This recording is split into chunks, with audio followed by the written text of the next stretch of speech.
Jeune athlète de 22 ans, apprenti en école d'ingénieur, Jocelyn Barrellon revient régulièrement se ressourcer dans son Périgord natal, auquel il est très attaché. C'est là où je suis né, c'est là où j'ai grandi, c'est là où j'ai toujours mon club actuel, l'élan sportif de Tressac, donc c'est toujours le club auquel je suis rattaché.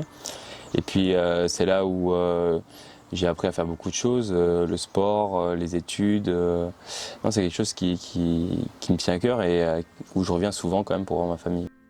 En juillet 2021, il participe pour la première fois en Estonie à la sélection internationale des championnats d'Europe dans la catégorie Espoir. C'est une très belle expérience. Il y avait vraiment un très haut niveau. J'ai vraiment vu la différence, ce qui me manquait pour accéder vraiment au plus haut niveau européen, moins de 23 ans.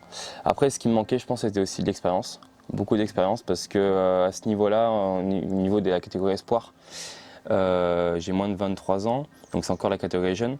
Mais j'ai pas fait de sélection quand j'avais moins de 18 ans, moins de 20 ans, contrairement à mes adversaires actuels, les Italiens, les Espagnols et les Anglais, et qui eux ont déjà plusieurs sélections, donc ils savent comment ça fonctionne. Du coup, c'était la première du coup que j'ai pu faire, et effectivement, ça se déroule en deux phases. D'abord, il y a les séries, et après, il y a la finale. On était 36 athlètes, donc les 36 meilleurs d'Europe. Et c'est pas les mêmes adversaires, tu les connais pas, et tu rentres dans ton pays et tout le monde te regarde et tout le monde a envie d'être à ta place. Donc effectivement, il y a beaucoup de pression et beaucoup de stress. Un emploi du temps relativement chargé avec la préparation du diplôme d'ingénieur en alternance et les entraînements quotidiens. À ce niveau-là, c'est moi qui gère tout seul. C'est pas évident.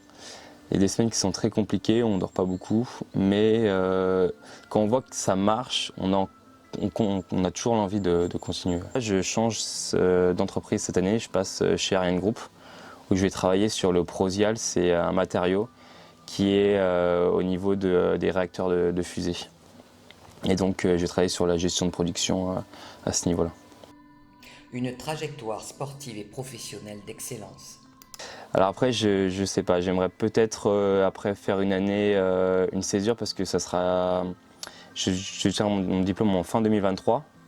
Et après, bah, il y a les Jeux Olympiques en 2024, ce qui est quand même l'objectif majeur. Donc je ne sais pas si là je décide de couper vraiment les études pour vraiment faire que de l'athlétisme et me concentrer à fond, avoir vraiment un rythme vraiment de sportif de haut niveau pour le coup. Vraiment me concentrer, partir en stage au Kenya, dans plusieurs pays pour vraiment me concentrer là-dessus.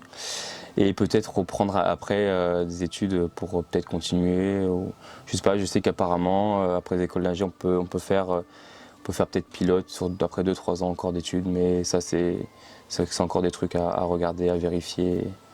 Pour l'instant, décrocher le diplôme d'école d'ingénieur et après préparer les Jeux Olympiques, c'est vraiment les deux objectifs.